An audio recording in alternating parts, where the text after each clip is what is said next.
The Death God's Daily Troubles by MagicalDucky. Chapter 25. Everyone has to enter for no reason. That's a time-honored tradition. Solaria. Edge of the Middle District, 7th Squad Barracks. Edward's point of view. Who are you? In front of me stood an intruder, frozen at the edge of my sword, pressed close to the base of his neck. Bright noontime sunlight reflected off the metal blade in my hands as I channeled mana through my body, chantlessly activating my body's strengthening magic. My vision sharpened, and I instantly felt lighter as mana coursed from my core to the tip of my fingers. My eyes shifted, and a quick glance let me look over the intruder again. His average-looking outfit, no, his disguise, made him seem like a harmless civilian, but in contrast, the look in his face told me he was definitely a dangerous individual. I made eye contact once again, to see a fake, lifeless smile plastered on the intruder's face, and despite his efforts, it was quite obvious that under that fake smile, he was quite angry. Thoughts about what to do next ran through my head like lightning, but in the end, it all circled back to one thing. I should apprehend the intruder first. This is private property of the 7th Squad Knights. My eyes sharpened, and I glared intensely at the intruder, making sure there were no sudden movements from him while adjusting my footing a bit, so it would be easier for me to immediately get into a stance. After all, if he really was an assassin, then it was likely he had some kind of hidden weapon or spell. Well, yes, I'm well aware. How did you get in here? How'd I get in? Simple. One of you idiots left the gate open. I took a quick glance at the open gate behind before shifting my line of sight back onto him. Oh, left the gate open. What kind of fool has he taken me for? I opened my mouth to say something when suddenly his arm holding Captain Arya's lunchbox moved forward towards me. Look, I'm just... A hidden weapon! I kicked against the ground with my leg, taking a step forward as I smoothly shifted into a papa stance before counterattacking the intruder. Mana flowed through my blade of my sword as I activated Mana Edge. It swung inward, flying straight towards his arm while a hazy white light covered my blade. But right before my sword made contact, his arm disappeared in a blur. The intruder stepped back while simultaneously reaching his arm out of the way of my incredible speed to dodge my swing. As my right arm completed the arc of my swing, my legs shifted and carried that momentum by spinning around before rushing forward to close the distance. A diagonal downward swing from my right side sliced towards the intruder, but once again his body blurred as he took half a step out of my way, just barely dodging the swing. He's fast, huh? I'll have to get serious, then. I can't let him escape. My left leg stomped forward to chase after the intruder as he leapt back a few feet. As the arc of my swing ended, I reversed the momentum to make another wide horizontal swing at him, while simultaneously channeling light element mana into my sword. A yellow glow replaced the hazy white light covering my sword, and a blade of light element mana emerged from the tip of my sword while I swung.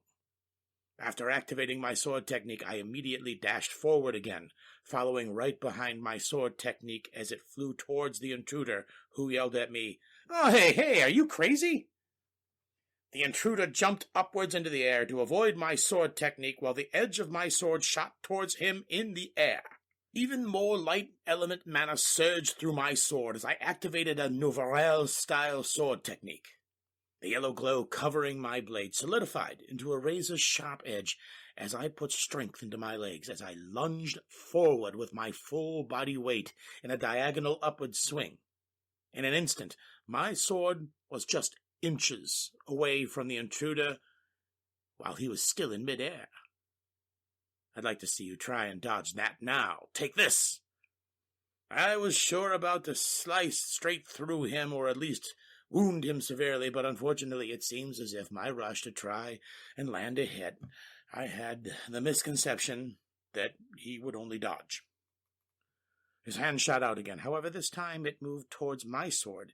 It made contact with the flat of my blade, and a violent impact resonated through the sword into my arm as the intruder knocked the blade out of the way. What? My sword flew wildly in a different direction as I clenched the handle of my sword a little harder to stop the shaking in my hands before immediately shifting the momentum into another wide horizontal swing. But it was too late. The intruder had already reached the ground and stepped to the side to put him just barely out of the range of my swing. I took another step closer to chase after him again before making another swing at his legs, while he continued to yell at me. Wait, stop, I'm not the enemy. Streaks of light from my mana coating my sword formed into an afterimage of the arcs of my swings as I lashed out several times with a familiar chain of attacks I must have practiced at least 1,000 times before. My mastery of Novarel-style swordsmanship was on full display as I gradually sped up with every attack, seamlessly bending the momentum from each swing into one new one at a different angle. However, I wasn't the only one who sped up. I stepped forward into the straight thrust, a spin followed by a wide horizontal slash as almost an instant shift back into a downward cleave. None of it even touched his clothes. No matter what angle I swung, thrust, or slashed at the intruder from my sword, either just didn't connect at all or was knocked away just enough to barely miss him. And even with my enhanced kinetic vision, there were a few times that the intruder was just a blur. It was like he was dancing around my blade. Just listen to me for a second, damn it! The intruder cried out for me to stop, but I ignored his request as I pumped more mana into my body's strengthening magic. I have to be faster. One hit is all I need. A frenzied surge of mana spread through my body, my kinetic vision sharpened to its limit, and the split second later, the ground beneath me cracked a bit as I instantly shot forward with a yell to make one last swing at the intruder's right side. Hoo-ah! Then he moved. The intruder threw Captain Arya's lunchbox straight towards the sky before stepping closer, past my sword to grab my arm. He kicked forward at a low angle, sweeping my legs as he pulled me inward to break my balance, and before I could even react, my sword had left my hand as I was thrown in the air behind the intruder. Crap! I grit my teeth, held my arm out towards him, and started for a short chant to fire a second circle light spell at him while I was still upside down in midair. Brilliant arrow. Engage. 2 magic circles appeared in front of my open palm, rotating in opposite directions, as an arrow made of light element mana emerged and shot towards the intruder's back. I flipped around to land upright on my legs before immediately looking back to see the intruder, but instead of an injured intruder, what met my eyes was an instantaneous flash of steel. The intruder spun around to face me, and a single swing from my own sword easily shattered the arrow of light into particles of mana. I started to get up again to try and cast another spell at the intruder when suddenly he shifted forward. The ground beneath his legs cracked before a small burst of wind made my hair rustle, and my sword was held at my throat. A sharp pair of golden eyes pierced through me as I froze, and a chill ran down my spine while his cold voice rang out. Have you calmed down now? Solaria, edge of the Middle District, 7th Squad Barracks, Kyle's point of view. Have you calmed down now? A moment passed as I stood there, holding the 7th Squad Knight's own blade up to his throat before letting out a sigh, dropping my death glare, and stabbing the sword into the ground in front of him as I facepalmed. Well, it seemed like the idiot looking for a fight in front of me finally stopped. All it took was an immediate threat to his life. I tried to do something nice for once, and of course the first person I meet is the one guy who's way too eager to let his sword taste blood. He wouldn't even stop to listen to me for a second. All I wanted to do was drop off Arya's lunch quickly and leave. I didn't even have mine yet. Wait, why do I feel like I'm forgetting about something? Arya's lunch. I immediately turned around in a panic to face where I had just came from to see the lunchbox a few feet above the ground, and strength poured into my legs as I dove forward to catch the lunchbox. Luckily, I managed to barely just save it in time as I pounced forward and grabbed it in midair before hugging it close so I could break the impact from the fall with my body. After rolling on the ground for a bit, I finally came to a stop and my limbs flopped to my side as I laid there on the ground with a perfectly safe lunchbox sitting on top of my chest. Why is it every time I come to the 7th Squad barracks, I immediately get attacked? A moment's passed, as the knight and I both sat there frozen in silence before suddenly hearing the sound of a door being slammed open by Lillian's voice. "Edward! We heard screaming. What's wrong?" Lillian burst into the front yard of the 7th Squad barracks, followed shortly by Elaine and another woman. She was dressed in the 7th Squad uniform too, and long sky blue colored hair along with a pair of similarly colored eyes contrasted against the white of her uniform. 3 pairs of eyes vigilantly scanned across the yard to assess the situation. I don't know about the bloodthirsty idiot over there who I assume is Edward, but there wasn't much fight left in me. A moment passed by as I locked eyes with Lillian, Elaine, and the blue-haired knight before the distressed look on Lillian and Elaine's face transformed into confusion. "Huh? Kai? Oh, Kai, is that you?" I lifted Arya's lunchbox off my chest and slowly got up before patting my clothes off as I let out a tired sigh. "Yeah, it's me." "Wait, do you guys know the intruder, who he is?" "I was trying to tell you this whole time I'm not an intruder." I turned around to yell at Edward, who had also gotten back up, picked up his sword, and was now pointing it towards me again. What happened?" asked Elaine. Elaine stared back and forth between us, as I turned to him to explain when Edward's voice cut me off. "So, Elaine, I found this suspicious person trespassing a few moments ago. He was standing near the front door. When I interrogated him about how he got in, he lied about the gate being open. I'm telling you, the gate was really open. You're the one who immediately put a sword to my throat when I tried to say hello and explain myself. Lies. The gate's been locked since this morning. I was the last one to use it, and I distinctly remember locking it." "Ah, I see. So, it looks like you really won't listen unless I beat it into you, huh?" I stepped forward while cracking my knuckles, and Edward grit his teeth before taking a stance again when Lillian got in between us and waved her arms around frantically with an embarrassed look on her face to stop us. Wait, you two stop. Edward, I think Kyle's telling the truth.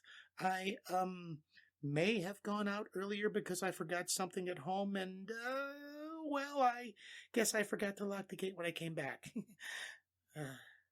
Edward was at a loss for words as he lowered his sword while Lillian laughed dryly and twiddled her fingers with a sheepish smile on her face. And a rejuvenating sense of satisfaction filled my heart when I saw Edward turn to me with a resentful look on his face while crossing his arms. "Fine. Maybe I was wrong about the gate, but that doesn't change the fact that he was sneaking around, and look, he even has Captain Arya's missing lunchbox." Edward turned to Lillian while pointing to Arya's lunchbox in my hand as everyone turned to me. "Oh, right. Thanks for reminding me. Here, Lillian, I just came over to drop this off, so give it to Arya." "Huh?"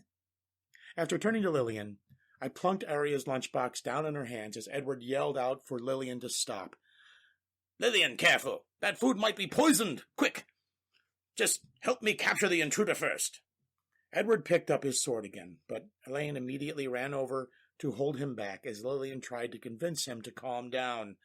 Wait, Edward, calm down. He's not a suspicious person or anything, trying to poison Captain Arya. Not suspicious? Why, he's hiding mana signatures then.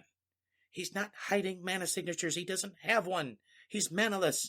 And anyway, he's Captain Arya's friend, who usually makes her lunch. Why would we try to poison her? Manaless? Impossible. Wait. But that means Edward stared at me in shock, as an embarrassed fluster spread through his face before I saw another head pop into the field of vision from my side. A pair of eyes scanned over me as the blue-haired knight from earlier pulled out a small notepad and a pen before circling around me with a curious look on her face, like she was inspecting something. Can I help you, miss?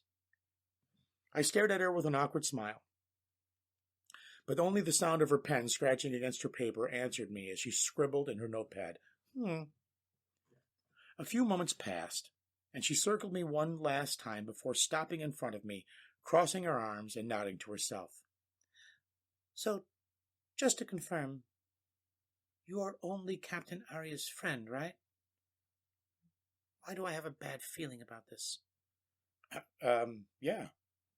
The moment I answered her eyes lit up with a sparkle, and before I could even get another word out, she introduced herself. Perfect. Nice to meet you then, Sir Kai. My name is Charlotte Lynn. Now, this might seem a bit strange to ask, but could you do me a favor and quickly fill out this form for me? Charlotte pulled out a piece of paper and handed it to me, and she stared at me with an excited smile. After a bit of hesitation, I reached out to receive the piece of paper from her, but just as I grasped it, I heard Lillian's yell out to interrupt us. Wait, Charlotte, stop! I turned to my side and saw Lillian rushing towards us with a panicked look on her face before snatching the piece of paper out of my hand and crumbling it up while letting out a sigh of relief. The registration form? Registration form. Charlotte, didn't Captain Arya tell you to stop with the forms? Lillian scolded Charlotte with an embarrassed look on her face while Charlotte crossed her arms and lowered her head a little to stare at the floor before answering in a serious voice. Stop. If there's one thing I never do, it's stop. Captain Arya could beat me up 100 times, and I still wouldn't stop. Charlotte raised her head again, and a passionate flame burned in her eyes as she pointed to the sky with a fiery resolve in her voice. I cannot stop! Not until I receive my dream. No, my life's purpose. I swear on the name Charlotte Lynn that I will obtain a harem of pretty boys to spoil me rotten or die trying. I stood there at a complete loss for words as Charlotte turned to me with gusto and flipped through her notepad before pointing to me with a proud smile. And you meet the requirements to be a harem member, Sir Kai. Being mannerless was a pretty big initial loss of points, but you've definitely got the looks. You even cook. Coming all the way out here just to drop off a lunch for a friend got you some points in the kindness section, too. So, you passed the harem member entry evaluation with 82 points out of a possible 100. Not bad for being a mannerless. In fact, since you're mannerless, you'd be perfect as a shy, gentle cutie in my harem who wouldn't hurt a fly. The kind that's always worrying about me and taking care of me. Charlotte scanned me over again and nodded to herself in approval as Lillian and I both stood there at a loss for words. Oh, and don't worry too much about the morality of the whole harem thing. Her divine holiness, the goddess of love, accepts polygamy too as a valid form of marriage. It's all A-OK as long as it's with pure intent and all members consent. Charlotte gave me a cutesy smile and a thumbs up before pulling out another piece of paper and holding it out towards me. Anyway, since you're the first harem member, you even get the head start on everyone else. Remember, love is war, and any lead in a good one. So, do both of us a favor. Fill out this marriage registration for me, would you, honey? Here, you can even borrow my pen. Ah, I see. Oh, it all makes sense now. I was really wondering what kind of environment could possibly allow an innocent-looking young woman like her to become such a depraved, harem-obsessed weirdo, but turns out she's just one of Eliza's followers. And so, now that I've mentioned it, you're probably curious about Eliza's followers. Well, considering my circumstances back when I was in jail, I wasn't exactly very involved in Eliza's religion. But from the little bits I've seen for myself, along with some more graphic details from Olivia's occasional compliment-driven tirades, I have a pretty good idea of what Eliza's religion is like. Most of Eliza's shallow followers are just people looking for some good luck with a crush or unrequited love. But as far as her more devout followers, let's just say most of them are quite, special in some other way or another. Well, I can't really say I blame them, though. After all, when a big boss herself is too lazy to even try and manage her subordinates, eventually they're bound to get out of control. Honestly, the only reason Eliza's religion still even functions somewhat properly is because Olivia was competent enough to find the few fairly normal people out there of Eliza's devout followers and appoint them as the high-level priests. My eyes twitched a bit as my expression slowly morphed into a dazed smile before I tore the marriage registration that Charlotte handed me into pieces. But unfortunately, it seemed like all my rejection did was get Charlotte even more fired up. "Oh, playing hard to get, honey? Well, that's fine with me. After all, it wouldn't be much fun if you just gave in immediately." The passionate flames in Charlotte's eyes burned a little brighter as she immediately pulled out another 3 registration forms before Lillian grabbed her and tried to restrain her while she was starting to yell at the sky about how she was going to gather a harem again. "Wait, how many forms do you have?" A moment passed as I watched the spectacle before Elaine and Edward ran over. Edward looked like he was still a little on edge as he stared at me with a frown on his face, but Elaine stood there for a second before turning to me with a sigh and apologizing for Charlotte's behavior. "She did it again. Sorry, Kai. Anyway, Charlotte can be a bit, weird sometimes." "You're one to talk, you damn siscon, with your weirdo level. You possibly worship Eliza, too." "She did the same thing to me, Edward, and even the rookie, too, when we all first met. And, well, as you can see, she gets pretty fanatical about it. So her first impression usually aren't the best. I sort of pity her, though. She's pretty hell-bent in the whole harem thing. And while her divine holiness may accept polygamy, too, I personally believe that a pure love is something that you should dedicate to one person. Love that's split between several people will never be as strong as love that's completely dedicated to one person." Why did I have to be right? I let out an initial sigh as the passionate flames that were eerily similar to Charlotte's lit up in Elaine's eyes before he reached into his uniform jacket to pull out a picture of Lucy and hold it up to the sky. "Just look at my little angel, Lucy. My love for her is so completely pure and at least 10 times as strong." See, what did I tell you about Eliza's devout followers?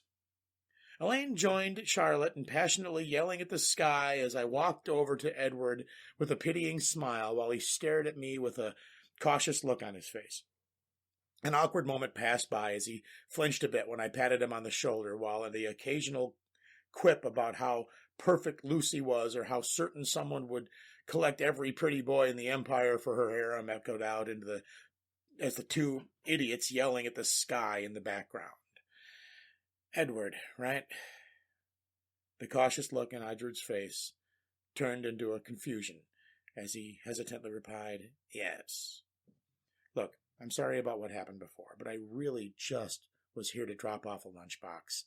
And, well, considering that I've likely accomplished my task along with unfortunate current circumstances, I've decided it would be best if I just left. So I'll be leaving this mess to you, buddy. Thanks." A light chuckle left my mouth as I turned around and walked quickly towards the front gate before I heard Edward's distressed voice behind me. What?" The sound of footsteps and more yelling echoed out behind me as I immediately shuffled towards the gate even quicker. Wait, come back, honey. You didn't fill out your registration yet. Charlotte, stop. Lucy. For the last time, I'm not joining your damn harem. I yelled back at Charlotte as I broke into a mad dash and ran into the street before making my way back to the Royal Academy. Solaria, edge of the Middle District, 7th Squad Barracks.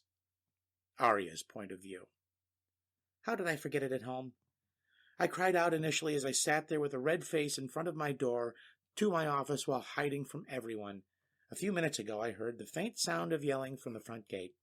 So I ran over to the lobby to see what was going on, but when I made it there, I heard Kai's voice outside as well. I leaned against the door to my office as memories of what happened earlier this morning ran through my head, and I unconsciously started to twiddle with my hair, and blush slowly spread across my cheeks. I froze up. Then I panicked a bit, and I peeked through the window and saw him hand over my lunchbox to Lillian. After that, I ran back to my office to hide until now. A soft sigh left my mouth as I hugged my knees before whispering to myself in embarrassment, I can't believe I managed to forget my lunchbox. Kai even had to drop it off. I stared at the ground in front of me in silence when suddenly the sound of someone knocking lightly at the door made my heart skip a beat. Captain Arya? Are you here? We found your lunch. Lillian's bubbly, carefree voice echoed into my office as I immediately got up and dashed over to my desk in a fluster. A muffled bang ran out as I accidentally kicked my desk before sitting down. Captain Arya, are you okay? Yes, I'm fine. I covered the bottom half of my face to hide my blushing, and I tried desperately to regain my composure as the door opened and Lillian stepped into my office with a concerned face. She placed my lunchbox down on my table, and we stared at each other before I averted my eyes and stared down at my lunchbox while clearing my throat awkwardly. What's wrong, Lillian? I continued to stare at my lunchbox as a moment of silence passed before Lillian's voice rang out again with a mischievous tone. You know, Kai was nice enough to come by and drop it off. In fact, he's sitting in the lobby right now, so why don't we all have lunch together? I'll go get him. Wait.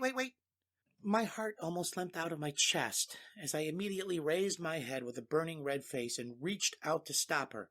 I was ready to stop her by force if necessary, but instead, what met my line of sight was Lillian giggling. I'm sorry, Captain Arya. Seeing that you were so flustered, it was so cute, I couldn't resist teasing you a bit. Don't worry, Kai left a little bit ago. I'll keep everyone busy for now, so just come join us when you've calmed down. I sat there frozen as Lillian laughed a bit before calling out to me again in a gentle voice as she left the room. I don't know what happened between you and Kai, but I'll be rooting for you two. So go get him, Captain Arya. I finally regained control of myself as the sound of the door shutting echoed out, and I sat there for a moment before burying my face into my desk with a whimper. Ugh! How am I supposed to calm down after that? Royal Academy. Room 207. Kyle's point of view. A relaxed sigh left my mouth as I stared out the window wistfully at the academy grounds, with a satisfied smile on my face. Class was about to end in a few minutes, and I was sitting in my classroom surrounded by, well, mostly normal people. But even if they're not the most normal, the important thing is none of them worshipped Eliza. At least I hope none of them do. Professor Kyle, we're almost done drawing our circles. Can you come check them out? Oh, let me see. Sophie's voice snapped me back to my senses, and I turned around to see everyone standing by the board with a few alchemy circles in front of them. Sophie's was perfect as usual. Rena's was almost perfect. Halbert and Ranga's circles were both fine, and judging by the faint chalk smudges around parts of Zane's circle, it took a few tries. But it looked like he managed to draw a pretty decent circle in the end. All right, looks good to me. Nice job, everyone. If this was a test, you'd all would have passed with no problem. I was about to dismiss the class when Mari walked over and pulled my sleeve to get my attention. Oh, speaking of which, Kai, when are you going to be giving them their first exam? I think the deadline for grades is the first half of the semester. It's coming up soon. Oh, wait. I have to hand in grades? Mari and I stared at each other in confusion for a bit before she started to berate me. Wait, didn't Professor Bartlam give you a grade book at the beginning of the semester? Grade book? Oh, yeah, I remember now. I reached into my satchel and rummaged through it for a bit before pulling out a notebook with the Royal Academy seal on it. That's this thing, right? Yes. Do I really have to hand in grades? It kind of seems like a pain in the butt. What do you mean, do I really have to hand in grades? Of course you do. You're a professor, aren't you? Ugh, fine. I guess everyone gets 100 then. I pulled my pen out of my bag, flipped it open to a random page in the grade book, and was about to write a few perfect scores when Mari grabbed my arm to stop me with an angry look on her face. Real grades. They need real grades. I let out a sigh and closed the grade book. All right. I guess we're having an exam next week, then. What, next week? Wait, don't we have the next weeks off? It's the Empire's anniversary next week. Oh, damn it, I forgot the anniversary of the Empire's founding is next week. And for some reason, the entire week of the anniversary and the week after are both national holidays. Well, I guess I shouldn't complain too much since I get the next 2 weeks off, too. We can have the exam the week after we get back then, I guess. Oh, wait. If I'm remembering right, the annual Academy tournament is right after we come back. And I just know Mari's definitely going to try and make me help her out with the tournament prep. Wait, the tournament.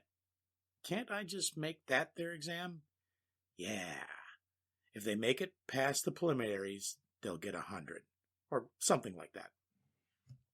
I turned back to Mari with a twinkle in my eye, hoping that for some reason the stars aligned and everyone was going to randomly enter the tournament. Mari? Since ancient alchemy is meant for combat, would it be okay if I held a more practical exam instead of a written one?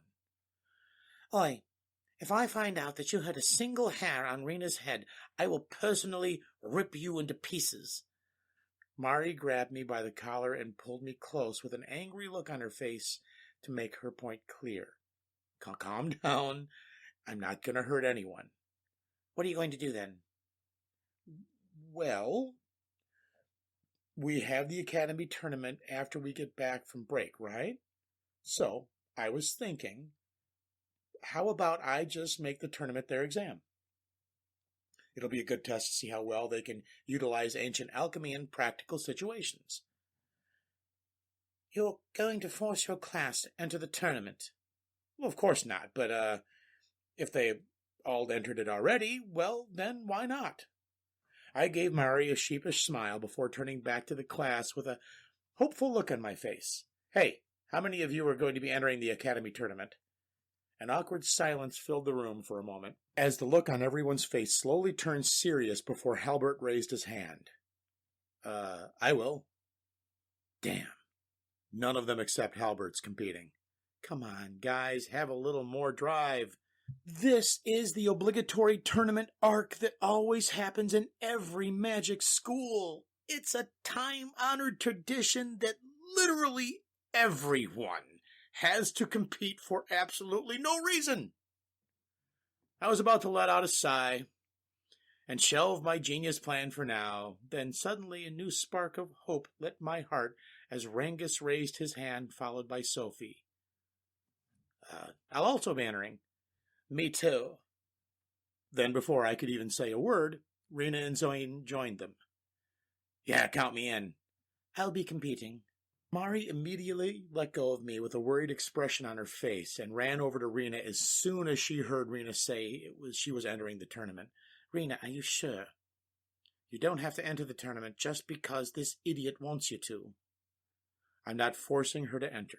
Look, Rena, if you don't want to enter the tournament, it's okay. Yeah, there's no need to. It seems like Mari was about to continue rambling when Rena turned to her to cut her off as the intense determination swirled around in her eyes. "I'm sure, Aunt Marie." All it took was 4 words to make both Marie and I stop dead in our tracks. In fact, as Rena said those words, I could see the unexpected resolve burning in everyone's eyes as I sat there frozen for a moment before the corners of my mouth inadvertently curved upwards into a smile. I knew I could count on you guys. A faint sense of pride in my students welled up inside of me as I stood up from my chair and made an announcement to the class. "Perfect! Then the Academy Tournament will be your first exam. Make it out of the preliminaries to pass. And with that, class today is dismissed." I waved an arm to dismiss the class as I reconfirmed the fervent determination I felt from them. "I can tell you're all serious about this, so do your best and don't let me down."